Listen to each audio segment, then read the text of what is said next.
Donc rebonjour à tous, merci toujours de vos encouragements. Donc nos vidéos sont de plus en plus populaires.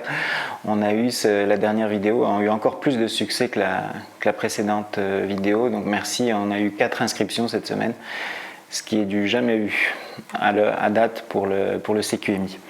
Donc vous avez vu en introduction des belles photos de nos adhérentes en général, donc ce n'est pas forcément des adhérentes qui ont été inscrites dernièrement, ce sont des adhérentes qui sont toutes sur notre site et j'ai fait une belle part aux dames de Samara puisque j'ai eu certaines questions cette semaine. Antoine, pourquoi est-ce que tu ne nous parles jamais des filles de Russie, toujours l'Ukraine, l'Ukraine, l'Ukraine et la Russie? Où est-elle? Donc, bonne question. Effectivement, j'ai un petit peu passé sous silence dans beaucoup de vidéos, beaucoup d'informations, les dames de Russie. En fait, il y a plusieurs raisons à ça et je vais vous l'expliquer maintenant. En fait, vous n'étiez pas sans savoir que le Premier ministre Stephen Harper était pas tellement ami avec le président russe Vladimir Poutine et les relations entre le Canada et la Russie se sont extrêmement dégradées et ce qui fait que autant pour aller en Russie, pour nous en tant que Canadiens, ça devenait compliqué puisqu'il y a le processus de visa, puisqu'en fait vous avez besoin de faire un visa pour aller en Russie, hein, alors qu'en Ukraine vous n'avez pas besoin de rien faire, simplement un passeport canadien fonctionne. C'était compliqué autant pour les hommes et alors encore plus pour les femmes, c'est-à-dire si vous voulez inviter une adhérente russe ici au Canada, vous allez passer par un parcours du combattant qui n'a rien à voir avec le parcours nécessaire à faire pour les femmes d'Ukraine, donc, et aussi avec un gros taux de refus, d'échec. Notre partenaire Avia Voyage, j'ai parlé avec la directrice il y a quelques temps, il y a quelques mois, elle me disait que du fait de la détérioration des relations avec la Russie, les taux de réussite pour les visas touristiques, hein, on parle seulement touristique, c'était de l'ordre de 50%. Donc ça veut dire que vous aviez une chance sur 2 de ne pas pouvoir inviter votre dame russe ici au Canada. Donc pour moi, en tant que responsable d'entreprise, de vous conseiller la Russie, ce ne serait pas très responsable de ma part. Donc, alors maintenant, c'est dommage parce que Samara, effectivement, j'y suis allé, je les ai rencontrés. Hein, en fait, j'ai rencontré la directrice il y a 1 an de ça, et Samara, c'est une ville extraordinaire. C'est une ville où les femmes sont d'une beauté, c'est absolument renversant en fait. Moi-même qui ai vécu en Russie, autant à Novosibirsk, Saint-Pétersbourg, Moscou, c'était ma première fois à Samara et je dois vous avouer que j'ai été vraiment renversé par la quantité de femmes d'une beauté extraordinaire. C'est absolument... c'est difficile à décrire en fait parce que les adhérentes que vous voyez dans notre site en fait sont peu représentatives de la qualité en fait de la beauté des femmes que vous allez rencontrer dans la rue. En fait, quand vous vous promenez à Samara, c'est tout simplement à ne pas y croire, à ne pas pouvoir...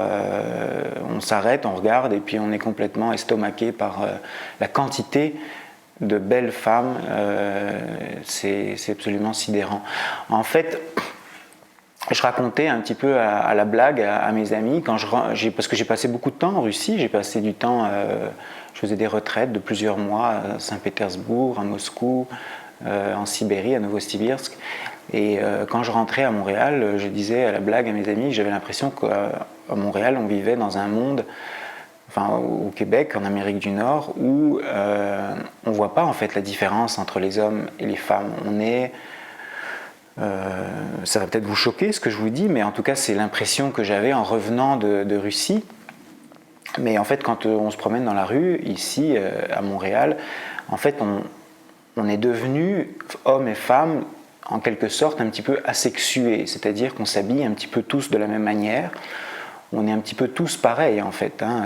Les différences, les hommes deviennent de plus en plus, je sais que ça va vous choquer que je dise ça, mais on devient de plus en plus pareil, on se rapproche, on devient plus féminin entre guillemets, et les femmes elles aussi avec le féminisme deviennent de plus en plus, ressemblent de plus en plus à des hommes, et ce qui fait qu'en fait quand vous vous promenez dans la rue, vous avez une similitude plus ou moins entre un homme et une femme, alors qu'en Russie, quand vous vous promenez dans la rue, vous avez des différences très très fortes entre un homme et une femme, et c'est la société en fait russe, la société slave, qui pousse les représentants à s'affirmer dans leurs différences. En fait, une femme doit être féminine, un homme doit être masculin, et en fait, vous allez voir des hommes souvent qui s'habillent en costume militaire. En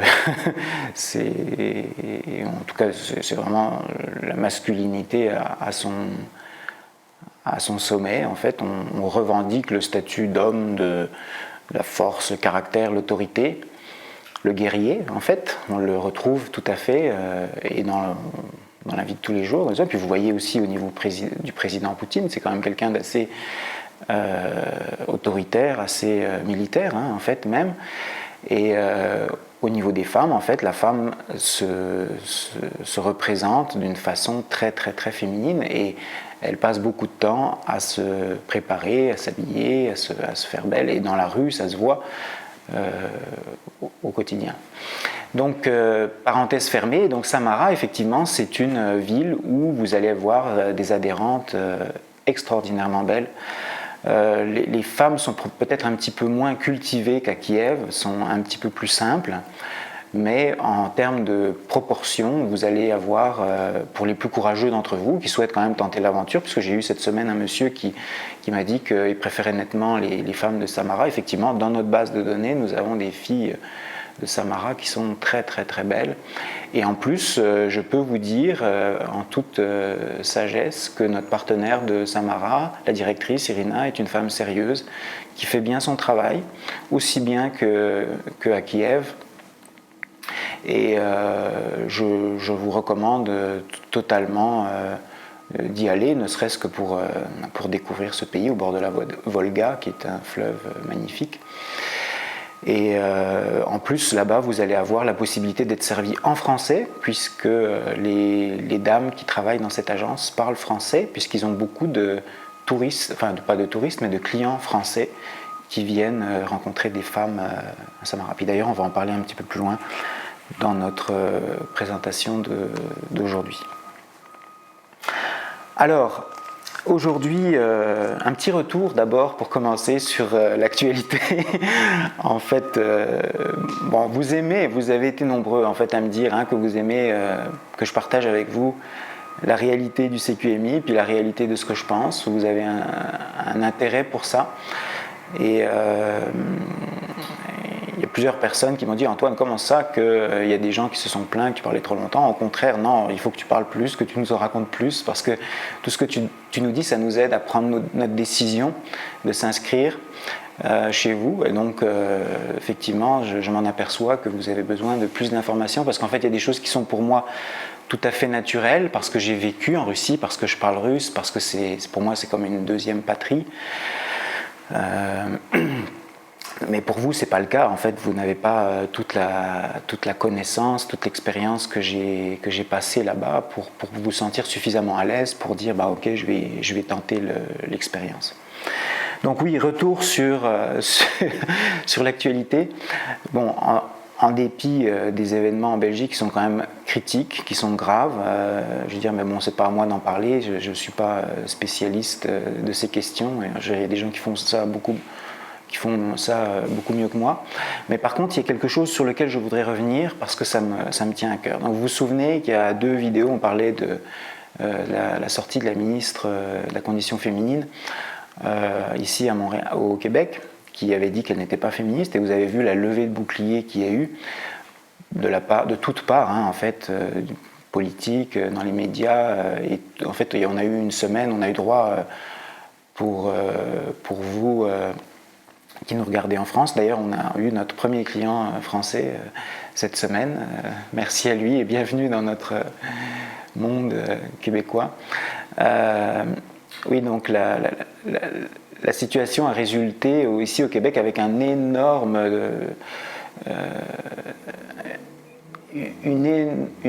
explosion médiatique. En fait, dans toutes les radios, dans toutes les télévisions, on parlait que de ça. On a eu une semaine, on parlait de féminisme. Et moi qui écoute Radio-Canada, en fait, je suis toujours un petit peu collé sur cette radio. J'ai eu, donc c'était la semaine dernière, j'ai écouté 2 émissions de fond où on parlait du féminisme, on faisait parler des femmes féministes qui expliquaient que si dans la politique, dans le monde, on parlait même dans le monde, donc les féministes nous expliquaient que si les femmes étaient au pouvoir, s'il y avait plus de femmes en politique, s'il y avait plus de femmes à des responsabilités haut placées, il y aurait moins de violence, il y aurait moins de corruption, il y aurait moins de pots de vin, il y aurait moins de blanchiment d'argent, etc., etc., etc.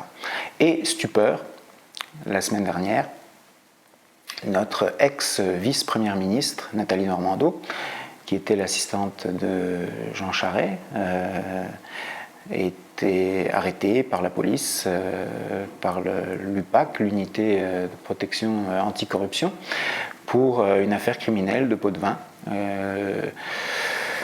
Donc, je pense que vous êtes suffisamment intelligents, vous tous qui nous écoutez, pour vous apercevoir que, écoutez, les médias, ils font leur travail, hein. Les médias, ils s'attachent à définir un petit peu ce que nous devons penser, ce que la société doit penser. Maintenant, vous avez vos propres opinions, vous avez votre propre pensée, et je pense que vous êtes tous suffisamment intelligents pour vous faire votre propre opinion. Voilà, fin de la parenthèse. Donc, alors aujourd'hui, on rentre dans donc la semaine dernière c'était une vidéo pour vous, cette semaine c'est une vidéo pour moi. Une vidéo égoïste. Donc, non, en fait, c'est toujours une vidéo pour vous, évidemment, parce que je suis là pour partager avec vous.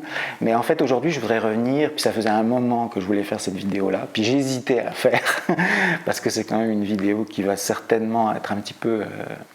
qui pourrait être mal prise par certains d'entre vous. Il y en a probablement certains d'entre vous qui vont mal réagir. Mais moi, je suis là pour faire mon travail, je suis là pour être honnête, avec vous, puis je suis là pour réussir à vous aider à franchir cette étape et à former un couple, en fait. Hein. Donc, on n'est pas ici au CQMI une organisation qui va vous mentir et qui va vous dire bah, écoutez, le monde est rose, tout est plus mieux chez nous, tout est plus extraordinaire. Toutes ces femmes qui sont sur notre site vont vous dire oui. Elles vont toutes. C'est un petit peu le discours que tient Anastasia, par exemple, où en fait c'est des robots ou des gens qui sont payés pour vous répondre, donc vous allez toujours avoir des succès, vous allez toujours avoir de l'acceptation, vous allez toujours être satisfait, jusqu'à temps que vous soyez très déçu. Je parlais avec un monsieur d'ailleurs qui s'est fait avoir sur Anastasia cette semaine, monsieur qui a dépensé $500 en un dimanche, puisqu'en fait ils font payer à la minute.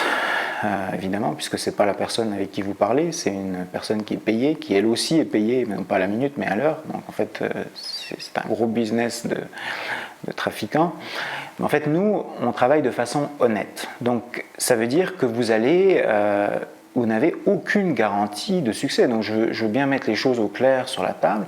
Ce n'est pas parce que vous vous inscrivez chez nous que vous allez avoir la certitude que vous allez vous marier, que vous allez rencontrer la femme que vous avez choisie. Ce n'est pas un catalogue de femmes, et puis moi j'ai choisi celle-là, et puis c'est avec elle que je vais me marier, voilà combien ça coûte, et puis merci, bonsoir. Hein. Donc c'est pas du tout l'idée de notre agence, ce sont des femmes, et c'est une relation entre un homme et une femme, comme au Québec, comme en France, comme partout sur la planète. Donc vous avez un effort de séduction à faire, autant que les femmes, elles aussi, ont un effort de séduction à faire pour vous séduire. Donc c'est une relation qui marche dans les deux sens, et vous avez un travail à faire pour arriver à être en relation avec ces femmes-là.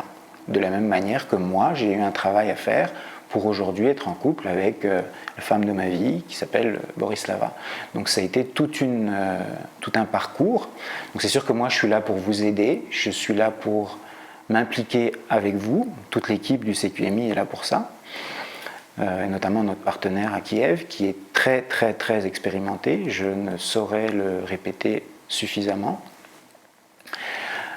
Et Borislava qui est psychologue également, donc il y a beaucoup d'expérience dans les relations hommes-femmes.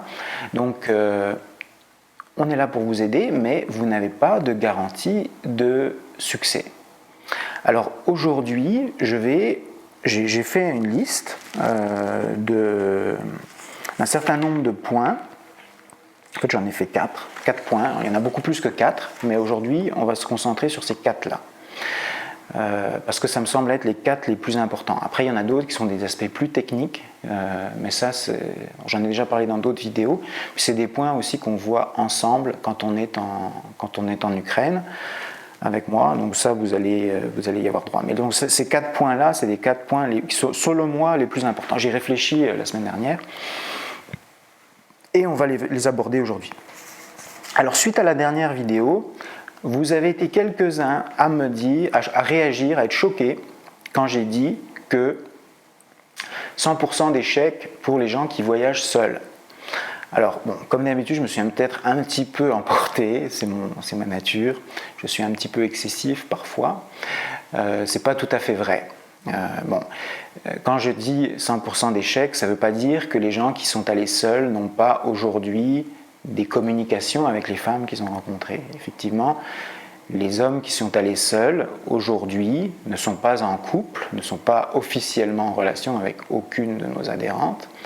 Par contre, ils ont toujours des liens, ils sont toujours en communication avec certaines femmes et éventuellement ils planifient y retourner ou en fait ils y pensent, etc. Donc ce n'est pas forcément un taux d'échec de 100% comme j'aurais pu le dire, mais bon, pour l'instant il n'y a pas de couple. Alors que quand moi j'y suis allé, effectivement, il y a aujourd'hui, vous avez vu Olivier et Elena, Olivier et Elena ont accepté de témoigner, ce qui a été extraordinaire de leur part d'ailleurs. Elena n'a pas tout de suite voulu au départ, parce qu'en fait c'est tabou dans la culture ukrainienne, on ne se montre pas, parce que ça porte malheur.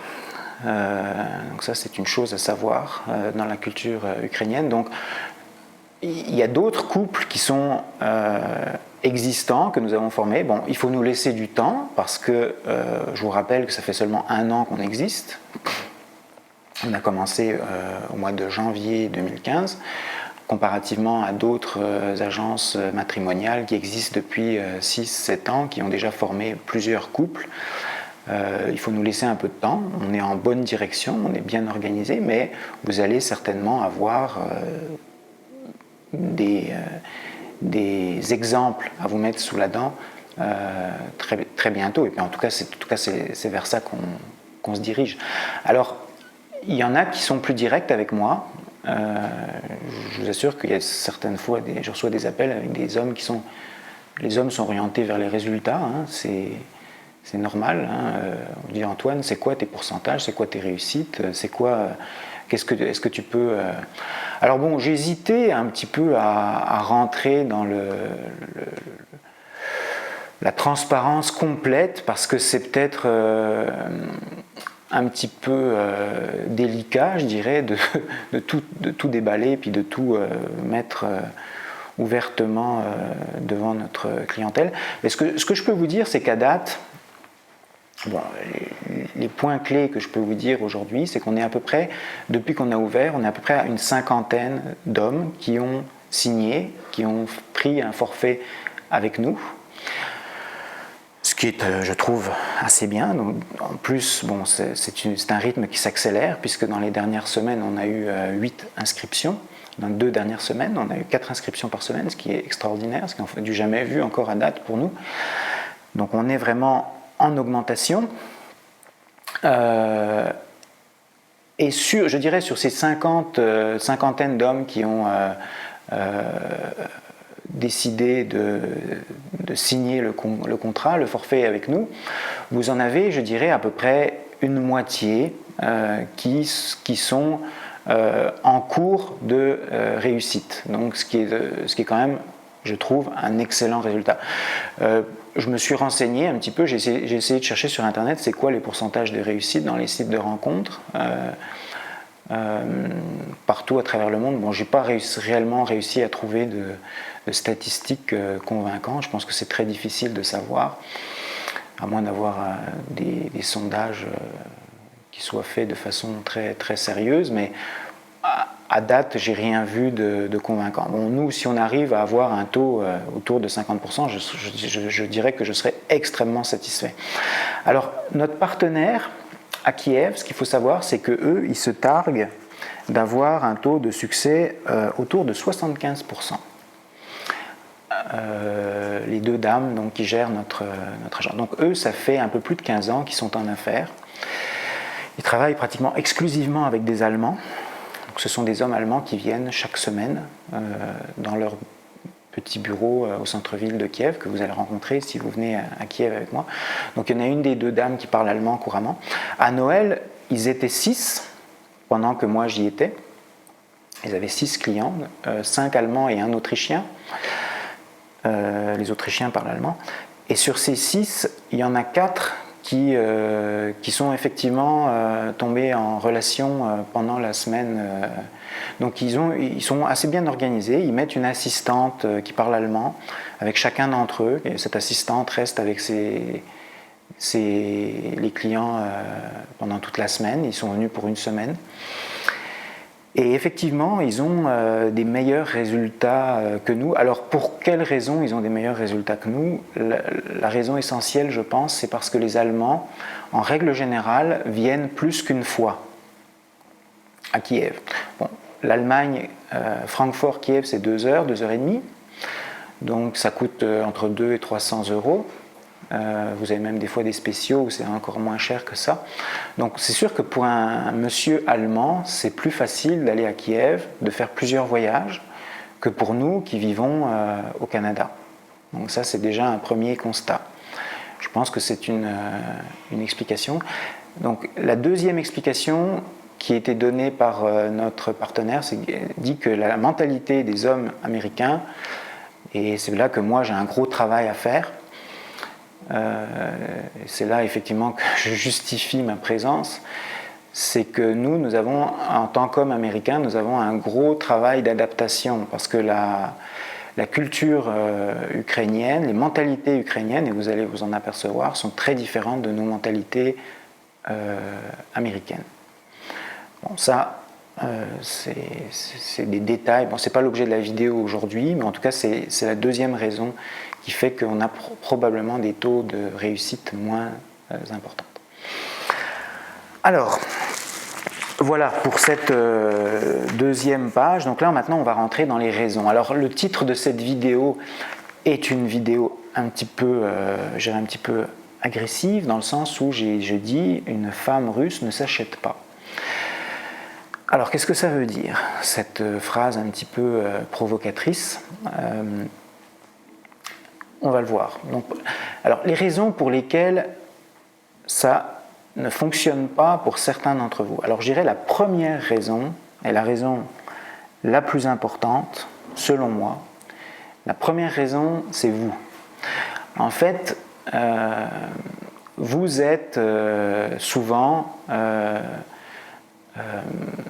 quand vous arrivez pour me rencontrer, vous êtes souvent un petit peu déçu, vous êtes parfois blessé même par des relations que vous avez eues ici au Canada, ou en France, ou ailleurs, et vous êtes souvent blessé par des femmes qui vous ont blessé, des femmes qui ont eu accès à votre cœur, à vos sentiments, et qui vous ont fait du mal. Et vous êtes un petit peu, je dirais, toute personne qui est blessée, en fait, est une personne qui est sur la défensive, c'est une personne qui est prête à mordre, hein, un petit peu, hein, parce qu'on n'a pas envie de se faire blesser une deuxième fois. Donc, c'est bien, c'est normal, c'est la nature humaine, on est tous comme ça. J'ai moi-même été dans cette situation-là. Maintenant, vous arrivez ici, puis il y a toujours cette société autour de vous qui vous dit « Mais voyons donc, à quoi t'as pensé tu vas aller te chercher une femme en Ukraine, en Russie, mais c'est quoi ces histoires c'est du délire, tu as réfléchi une seconde, etc., etc. » Puis les gens vous disent « Le problème, c'est pas les femmes au Québec, le problème, c'est toi. » Donc ça, c'est le discours auquel vous allez avoir droit. En réalité, moi, j'ai su faire la part des choses, parce qu'en fait, j'ai essayé d'aller plus loin, j'ai essayé de comprendre, je suis passé par toutes ces étapes-là, puis je suis arrivé à la conclusion, un petit peu par hasard, parce que je vivais en Russie, puis je me suis aperçu que le problème, ce n'était pas moi.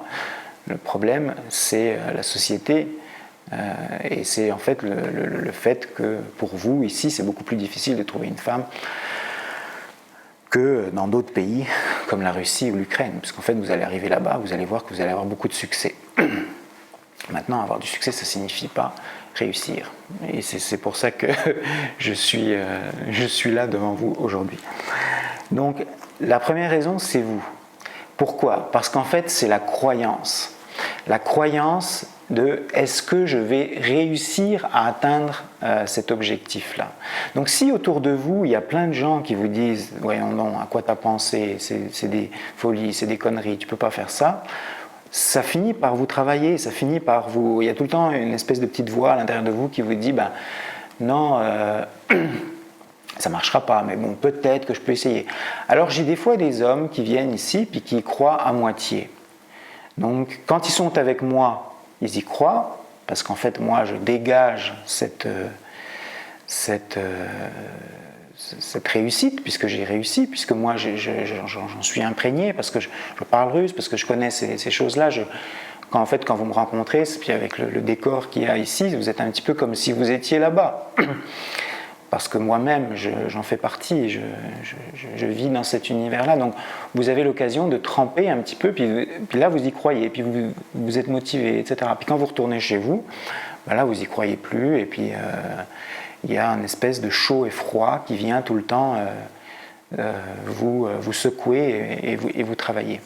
Alors, il y a une vidéo que vous devez absolument regarder, qui est la vidéo avec Victoria, donc ici, la vidéo avec Victoria, et dans cette vidéo, Victoria, elle raconte l'histoire avec un homme de Londres qui pensait que toutes les femmes ukrainiennes c'était des arnaqueuses, qu'elles en voulaient juste à leur argent, puis la seule chose qu'elles voulaient c'était immigrer.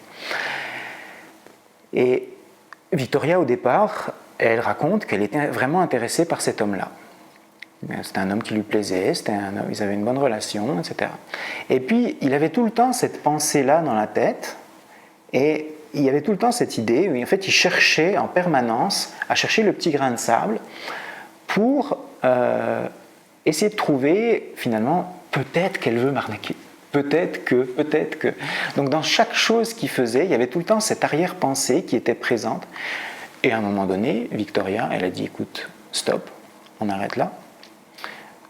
Ou tu me fais confiance et on s'aime et on reste ensemble, et si tu m'achètes un cadeau, ben c'est sans arrière-pensée, et puis moi si je décide de m'engager avec toi, c'est aussi sans arrière-pensée, et puis on est un vrai couple.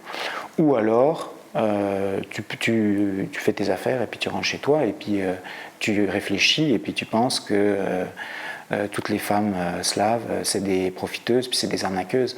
Donc leur relation s'est terminée, et elle explique très clairement dans la vidéo que la relation s'est terminée pas à cause d'elle, à cause de lui, à cause de ce qu'il pensait dans sa tête. Donc il a tout seul saboter sa relation parce qu'il est arrivé là-bas avec cette arrière-pensée qui a détruit. En fait, on crée l'univers dans lequel on vit. Hein.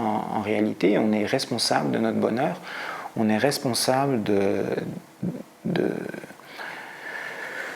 créer sa relation. Et si vous arrivez là-bas avec cette arrière-pensée-là, si vous commencez le processus avec cette arrière-pensée-là, et bien cette arrière-pensée-là, vous la nourrissez, chaque fois que vous y pensez, vous la nourrissez, et vous allez finir par auto-saboter votre propre couple. Donc ça, c'est la première raison. Okay. Alors la deuxième raison, une femme ne s'achète pas. Une femme russe ne s'achète pas. Alors là, je vais vous parler d'un type d'hommes qui viennent me voir. En fait, des fois, ça arrivait quelques fois. C'est arrivé l'année dernière, c'est arrivé aussi cette année. Vous avez un homme, alors, bon, vous allez peut-être vous reconnaître ou pas. Bon, c'est pas la majorité, mais il y en a quelques-uns qui sont comme ça. Ils entendent parler de moi, ils entendent parler de l'agence, ils m'appellent. Antoine, quand est-ce qu'on peut se voir le plus vite possible, ce sera le mieux. Ils débarquent, ils sont enflammés. J'attendais ça depuis tout le temps, c'est exactement ce qu'il me faut. Finalement, il n'y avait pas d'agence comme ça au Québec, c'est extraordinaire. Boum, où est-ce que je signe sans lire les contrats, ils signent, bang, bang, bang. C'est parfait, pour moi c'est parfait. Sauf que, enflammé, je fais tout ce que tu veux, etc., etc. Dis-moi ce qu'il faut faire, etc. Alors il commence. Alors il regarde, il dit Antoine, moi j'ai regardé ton site, c'est Olga, le numéro, donc c'est elle. Terminé. Alors ils font leur profil, etc. Moi je dis attention, il faut déjà qu'on commence à demander à Olga si elle est d'accord, parce que c'est comme ça qu'on fonctionne. Je veux dire, vous n'êtes pas devant un catalogue pour acheter une femme. On vous met en relation si la femme accepte. Ah d'accord, ok. Des fois elle refuse. Donc c'est là qu'on voit le premier sursaut de retour à la réalité. Oui, des fois, elle refuse. Et ça arrive à peu près dans 50% des cas. Parce que c'est des femmes qui veulent réellement tomber amoureuses de vous. Elles ne veulent pas partir à tout prix de leur pays. Ah bon, ok. Alors là, ils commencent déjà à être un petit peu moins enflammés. Alors, elle accepte. Bang, extraordinaire. Elle n'accepte pas de se marier avec vous. Elle accepte de vous écrire. Donc c'est ça la différence. Donc là, il dit elle accepte, bon ben ça y est, c'est fini. Si elle a accepté, c'est bon, c'est réglé. Donc là, ils prennent leur disposition, ils disent ils arrêtent de communiquer avec toutes les autres. Elle a accepté de vous écrire, elle a accepté de communiquer avec vous, vous ne l'avez pas encore rencontré. Et puis là, ils se mettent un truc dans leur tête, ils regardent la photo, ils tombent amoureux d'une photo, ils n'ont pas encore rencontré la personne. Tous les soirs, devant leur ordinateur, ils se mettent devant les photos, ils relisent son profil. Éventuellement, ils regardent sa vidéo, s'il y a une vidéo. Elle ne sait absolument rien de lui, mis à part les quelques photos et la description que j'ai écrite à son sujet. Elle se dit qu'elle est en communication avec cette personne-là. Elle ne se dit pas qu'il y a... Donc vous montez un plan dans votre tête qui se nourrit, qui augmente chaque jour. Ça prend des proportions extraordinaires. Et puis là, tout d'un coup, vous vous apercevez qu'elle n'est pas du tout à la même niveau que vous, que cette personne-là, dans son imaginaire.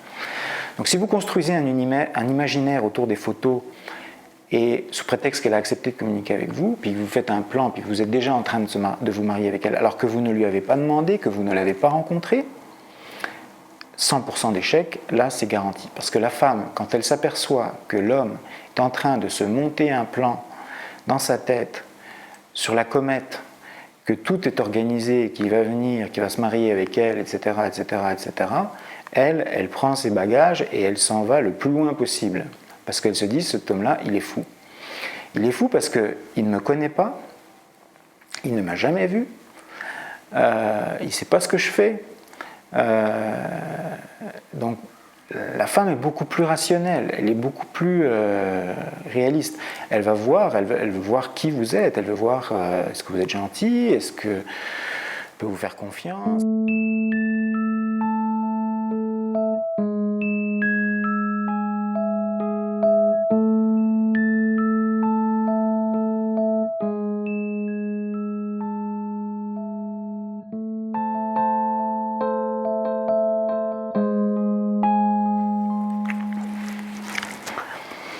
Alors, le troisième point, ce sont les critères.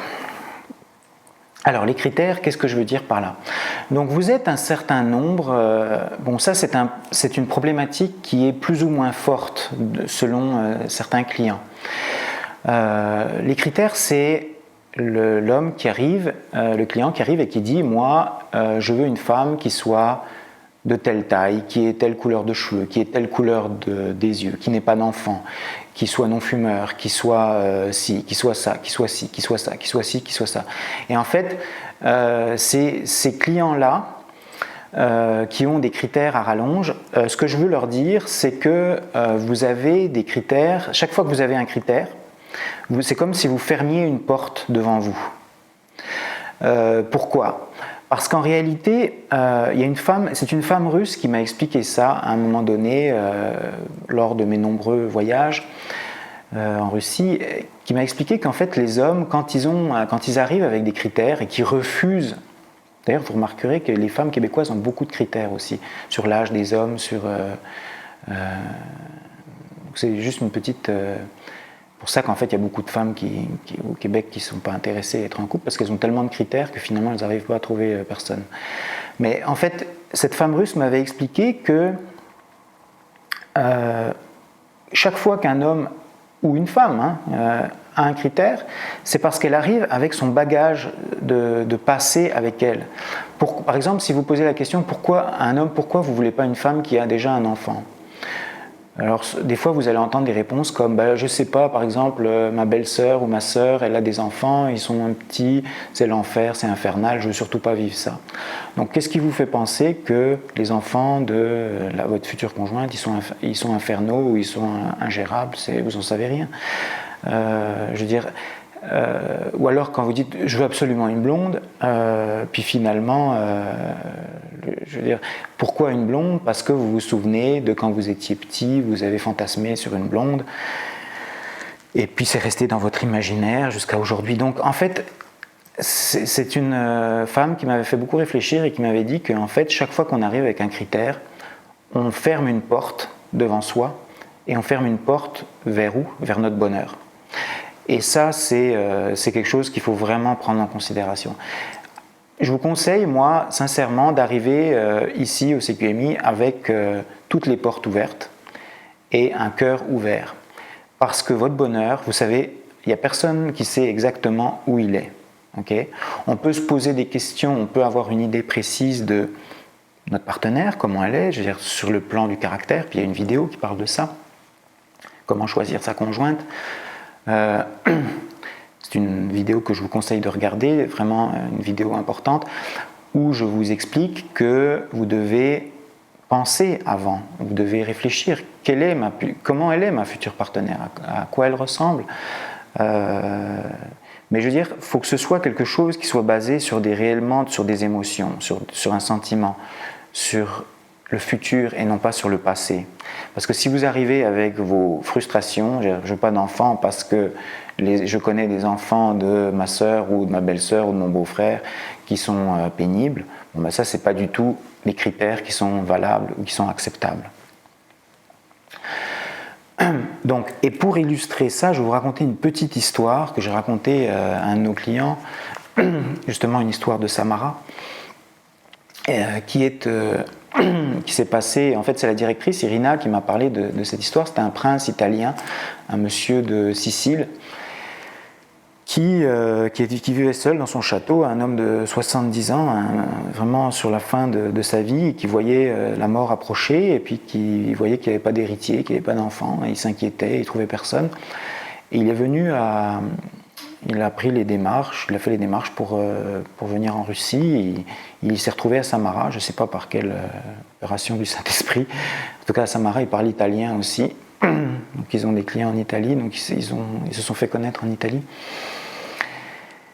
Et quand il est allé à Samara, en fait, il y allait pour rencontrer une grande blonde sans enfant, parce que c'était comme ça qu'il voyait sa future femme. Donc il était en communication avec cette belle grande blonde mince sans enfant qui habitait à Samara. Et là, ils se rencontrent. Et stupeur, ils se disputent à la première rencontre. Vraiment, ils se disputent. Vous savez comment sont les Italiens, c'est les éclats, dans les grands éclats. Alors, il était dans un hôtel au Sheraton, à Samara, il avait sa suite, et puis donc le soir, il prend son billet d'avion pour rentrer, et puis il vient rencontrer la directrice, Irina, et puis Irina lui dit je suis vraiment déçu, je suis vraiment désolé, qu'est-ce qui s'est passé? Donc il y a la traductrice italienne qui est là, et il dit voilà, c'était pas... Monsieur Grand Prince, il ne fait pas non plus un scandale, il dit moi j'ai acheté mon billet, je repars demain. Alors la directrice Irina, pendant qu'elle parle avec lui, elle a une idée qui lui vient dans la tête. Ces femmes-là qui gèrent ces agences de rencontres sont des femmes extrêmement intelligentes. En fait, moi aussi, c'est comme ça que j'ai rencontré ma partenaire. C'est grâce à la directrice comme ça que j'ai rencontré Borislava, c'est grâce à la directrice de l'agence de Kiev. Et il lui vient une idée. Elle lui dit écoutez, monsieur le prince, ce soir, vu que vous allez être seul, je vous propose de visiter la ville avec une personne qui va vous accompagner pour vous passer le temps. Donc c'est une femme de son agence qui est petite, qui a les cheveux noirs comme une italienne et qui a justement une fille. Alors cette dame passe la soirée avec le prince et vous connaissez la suite. Un mois plus tard, notre prince italien est toujours à Samara et il ne rentre pas en Italie tant que cette dame qu'il a rencontrée, avec qui il a passé une soirée, rentre aussi avec lui en Italie. Et aujourd'hui, ils sont mariés, ils ont un enfant. Et cette dame de Samara habite dans un château en Italie. Donc voilà, c'est pour vous dire que vos critères, moi, j'en prends note, mais les critères, c'est chaque fois que vous avez un critère, vous fermez une porte vers votre bonheur. C'est ça qu'il faut retenir. Et le dernier point, le quatrième point, c'est la beauté. Alors vous savez, il y a un grand poète français, un chanteur qui s'appelle Léo Ferré, qui a fait une chanson qui s'appelle Les Étrangers, que je vous encourage à écouter, une très belle chanson. Et dans cette chanson, il dit les bateaux, comme les filles, ça fait bien du chiquet, mais quand on se fout à l'eau, il faut savoir naviguer. Et les bateaux, comme les filles, ça fait bien du chiquet, mais quand on se fout à l'eau, il faut savoir naviguer. Et ça, c'est une phrase qui m'a habité pendant longtemps. J'ai souvent écouté cette chanson-là. Effectivement, les hommes et les femmes sont différents et si vous voulez vous attaquer à des top modèles, si vous voulez réellement avoir une très très belle femme dans votre vie, qu'elle soit russe, québécoise ou française ou peu importe, je veux dire ou africaine ou thaïlandaise, vous devez avoir un certain nombre d'expériences avec les femmes. Alors j'ai eu plusieurs cas l'année dernière et c'est toujours un petit peu décevant, mais quand vous allez aller en Ukraine ou quand vous allez aller à Samara, vous allez avoir du succès, vous allez avoir beaucoup de succès, toujours. Mais vous allez, et c'est normal, hein, qui pourrait vous en accuser, vous allez privilégier la plus belle, toujours. Est-ce que c'est une bonne chose? Puis là, il y a peut-être quelqu'un qui va se reconnaître. Est-ce que c'est un bon choix? La plus belle, la plus extraordinaire, la plus magnifique. Dites-vous bien que quand vous choisissez la plus belle, la plus extraordinaire, la plus magnifique, bon, c'est un choix, c'est votre cœur qui parle, c'est votre passion, mais il y en a plein d'autres qui attendent votre décision. Il y en a deux, trois, des fois 4 autres qui sont, vous avez comme votre espèce de liste. Et est-ce que votre bonheur, ça c'est une question que je vous poserai, est-ce que votre bonheur il est forcément avec la plus belle? La beauté, certes, c'est important, mais en tout cas moi c'est une conclusion que j'ai tiré ma propre conclusion de cette question-là depuis longtemps.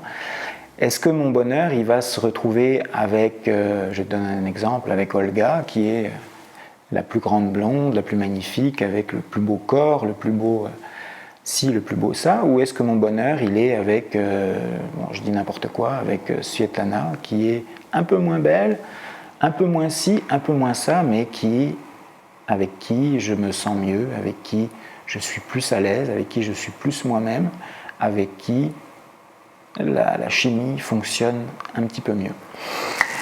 Donc voilà, les bateaux comme les filles, ça fait bien du chiquet, mais quand on se fout à l'eau, il faut savoir naviguer. Donc on va terminer là-dessus. C'était vraiment une très longue vidéo.